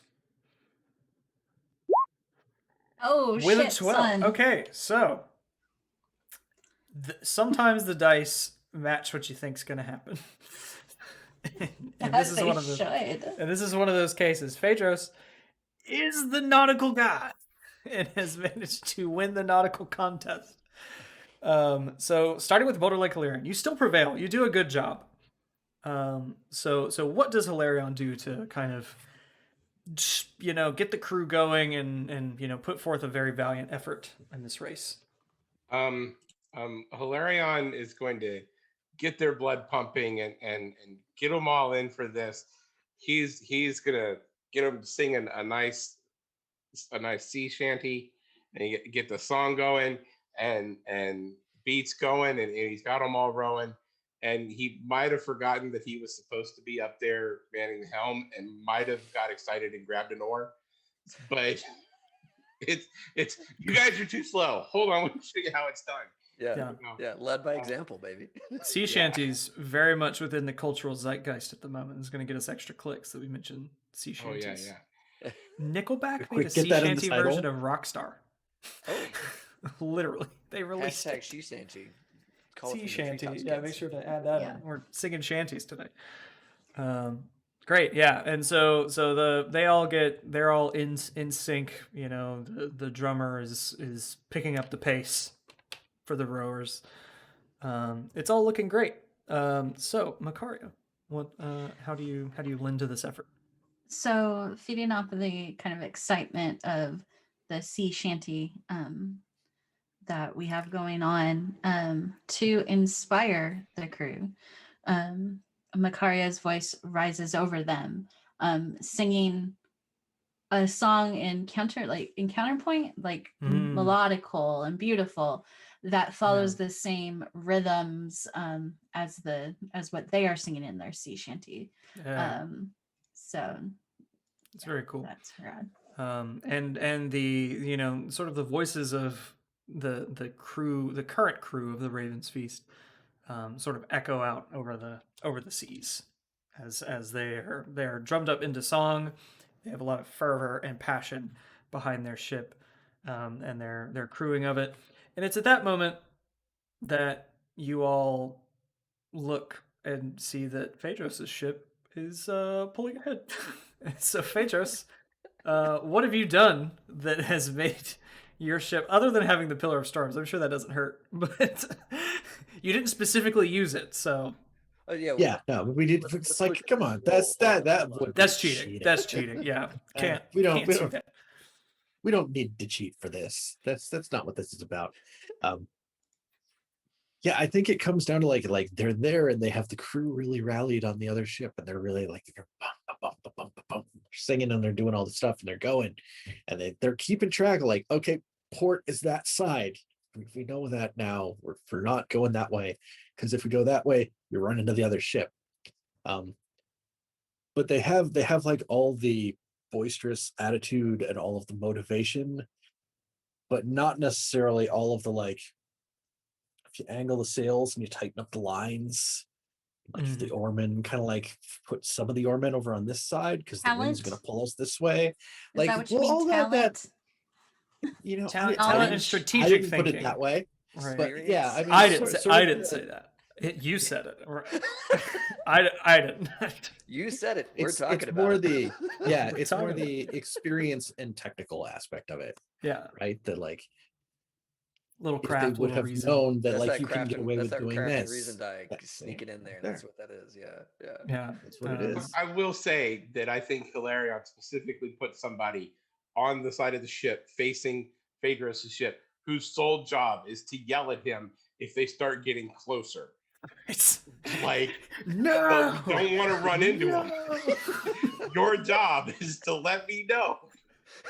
Yeah, because I think we talked about the way you steer these big like triremes is you have like these two big like arms basically that you're grabbing onto and pulling to turn the ship, like which is such a fun thing. They go deep into the back of the deep into the water behind the boat, and it's just like you got to get all three of them or two of them like in sync. Yeah. On when to move and all that kind of stuff. Yeah, that's awesome. Yeah. But yeah, and so with Phaedros' nautical know-how, and you know that those little tricks that you pick up from a life on the seas, they managed to win the day. And whatever arbitrary landmark you guys had chosen to be the end of this race, maybe it's like a sandbar kind of like sticking up out of the sea a little bit. Edge of the whirlpool. Edge of the the edge of the whirlpool. Yeah. Once you arrive there, both crews they let up just this huge cheer, and even though the Ravens Feast did not win the race, that crew is in amazing spirits. Both crews are just in great spirits. We were amazing, and those our friends and comrades were even better, and that's something to celebrate.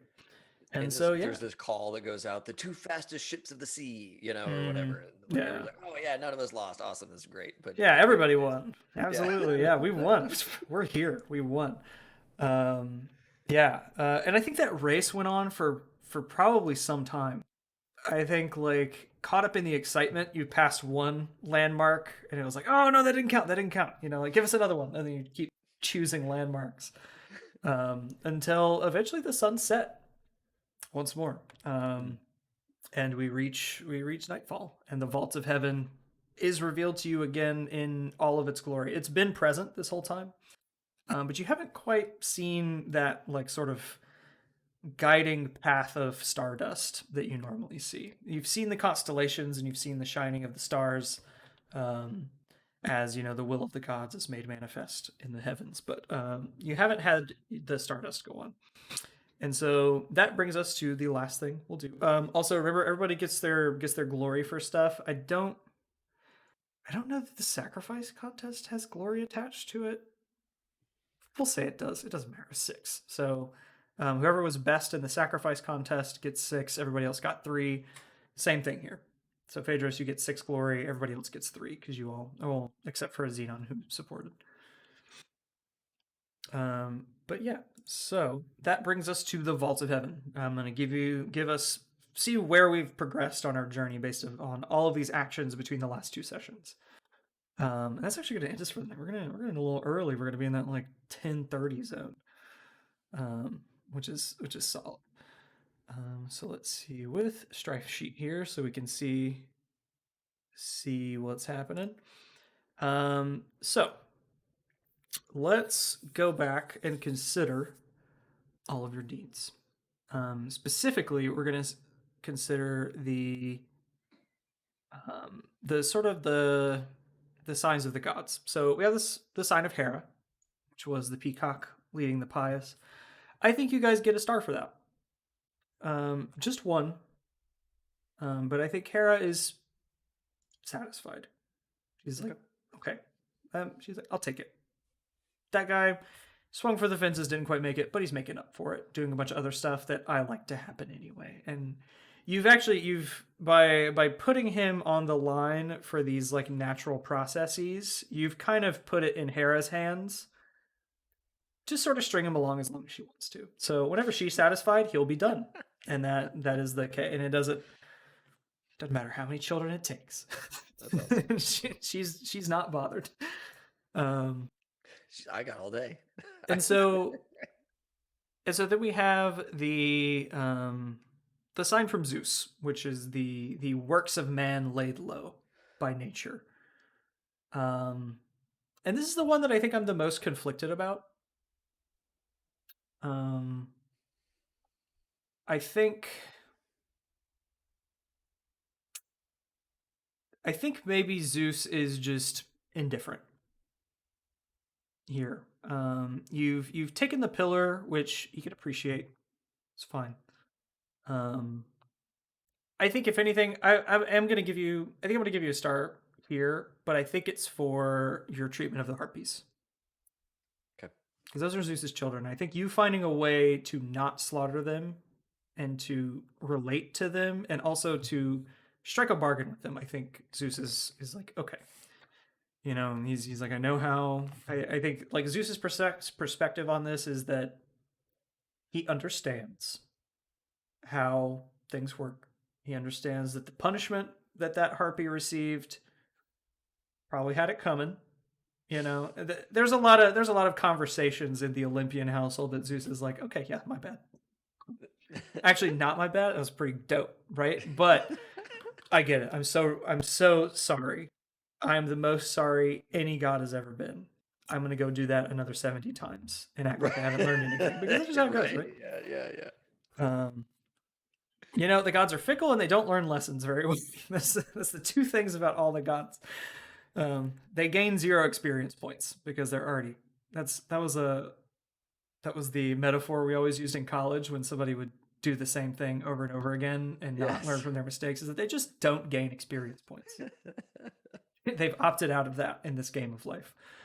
So yeah, I think we get 1 star from Zeus there. And then we have Hermes. I think Hermes is pleased as punch. I'm going to give you 2 stars for Hermes because not only did you take the Pillar of Storms and earned it, you took a whole ship. And Hermes is like, sweet. Rock on. That's great. You guys really showed him what for. And then you kept all the treasure. Love that. You guys are awesome. So you get some golf claps from Hermes up on Olympus.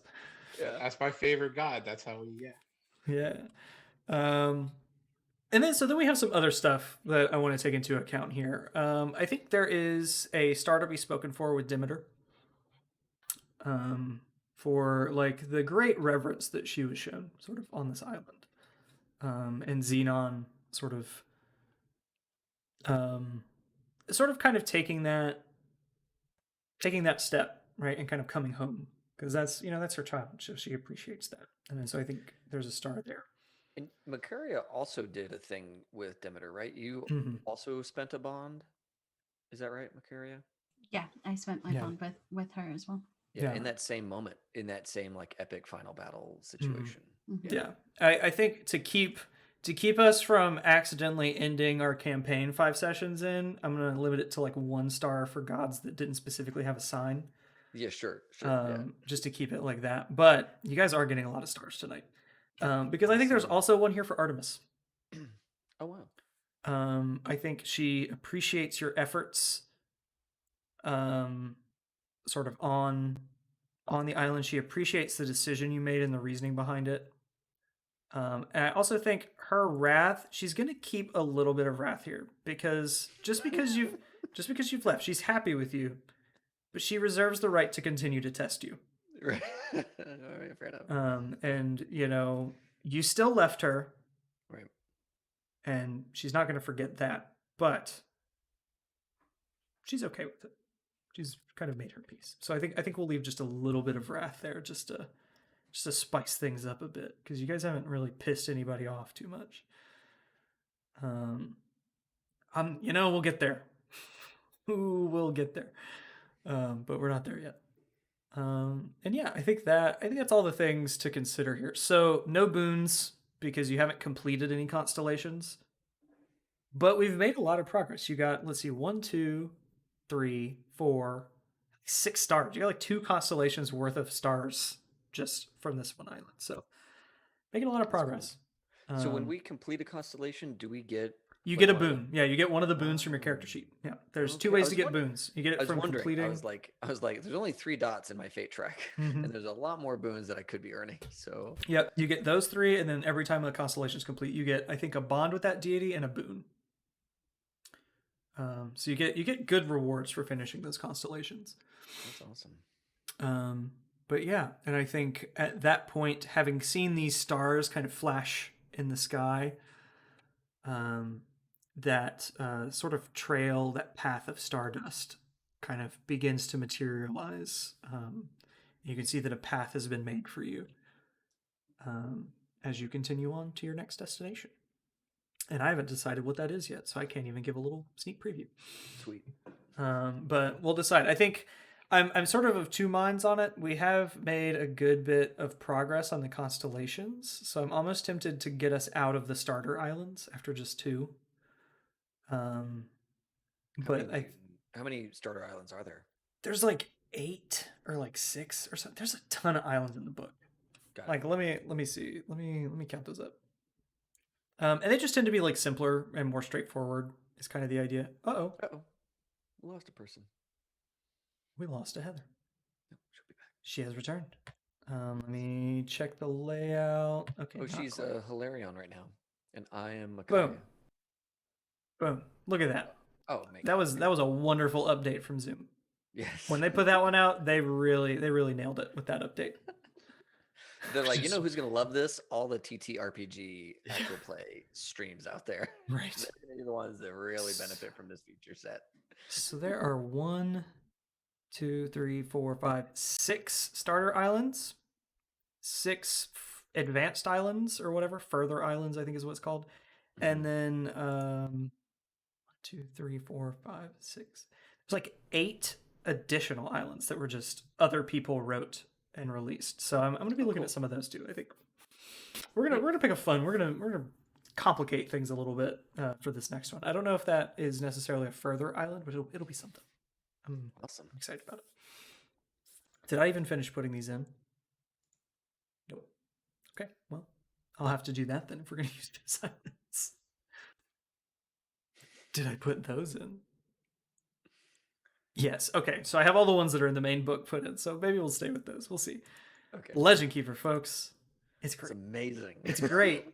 But you still have to put the stuff in. You got to do the work. You've got to put done the work. It's much easier. Oh man, I started an Urban Shadows one too, and that's a lot. That's so much. Yeah, I'm still chewing through my cyberpunk stuff. Like, just like, all right, I'm almost done with like a couple of districts in Night City. Now I got to work on some world shit. Like, there's just so much to put in. So much. But once you get it there, it's awesome. Yeah. Once you get it there, it's sweet. Okay. So that I think that's going to do it for this evening. Awesome. We've added to the vaults of heaven. You have your deeds recorded, bonds forged. I really enjoyed this evening.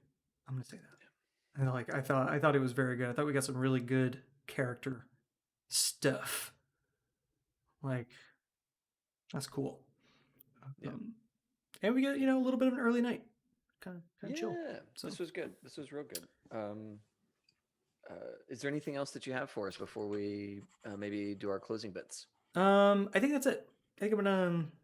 I don't want to choose. I want to chew on what island you guys are going to go to next. So I don't want to reveal anything yet. Sweet. Yeah, you got 6 days. So 6 days. Next Saturday. Yeah. That's probably what I'll do on Wednesday after I get my second dose of COVID vaccine and I'm just bedridden. Oh yeah, because like that's happened to like everybody. Yeah. Almost everybody I know, except for like 2, have been just like the most iron-minded of us have not. Yeah, we were tired, but not wasted, and we didn't get sick. So. My goal is to go to the gym. Oh, that's my like high goal. If I'm not feeling it, I'm not gonna go. That feels like a hard. So you know what's a fun piece of drama about the vaccine is when you tell your family, yeah, you can't visit us until you get it. That's a fun piece of stuff because, like, Kelly, my wife, is pregnant with a kiddo, which is awesome, but that puts her at high risk, which means that you gotta get the poke before you can, come on in, because she's high risk, baby. We can't be mucking around with that right now. So yeah, that's a whole thing. Yeah, but needs to be done. But yeah, great. Well, awesome. That's all I've got. We did it. Sweet. Yeah, we did it. This was so much fun. Everybody at home, thanks a ton for tuning in, and thanks a lot for the raid, folks. If the raiders, if you're still here and you're still listening, good on you. Death Dice and Dungeons, great crew. I'm hoping that your Foundry tests continue unabated, and that you find that you love it. We love to raid as well, so we're gonna raid. We're gonna go find somebody to give some attention and love to. I think Connor's still live. Connor's streaming. Oh my god, that makes it so much easier. Cyberwolf 1201. I believe he started the night tonight by giving a like PowerPoint presentation style thing on the Zelda timeline. That sounds like something that Connor. But he had like a take on it where it was like fitting in the game in our world chronology. So like not starting with Skyward Sword, whichever one comes first, but starting with The Legend of Zelda and then like piecing it together. Wow. And then I think talking about how Ocarina of Time ruined everything. Amazing. Because it did that. It fucked up all the timelines. He's like, you know what? I had all this stuff going, and then they came out with this game, and canonically everything is ruined. Yeah, because it split into like 3 or 4 different things, and some of them included when you lose. Like the game over is canon in one of the timelines. Wow. It's wild. Yeah, it's a whole thing. Yeah, so watch that VOD when it comes out. Let's go check out Cyberwolf playing Hollow Knight tonight. So we're